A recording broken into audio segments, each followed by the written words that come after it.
Hello guys विदेशमा पनि नेपाली टोपी लगाएर चाहिँ म साथीको रुममा जाँदैछु।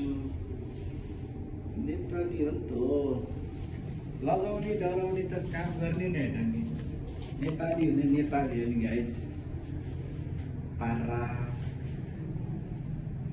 यो चाहिँ लिफ्ट हो, बाहिर निस्क्यो। तेरि कपाल पनि निक्लिरहेको रहेछ। बट के बनाउँदैछ आज?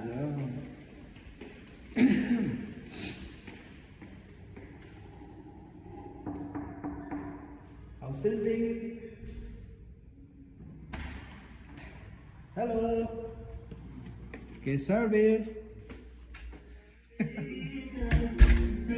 टुले बनाउनु चाहिँ बनाएछ आज पनि। ओ के बनाएको आज? आज के बना? या मुला आज पनि चिकनै बनायो त। यहाँ चाहिँ हाम्रो 5 नम्बर 3 मजाको खाना। आज चाहिँ नआए पनि जे हो सी यो लेखेर चाहिँ सिर्पेज यहाँ दुबईतिर आइपुगेछ।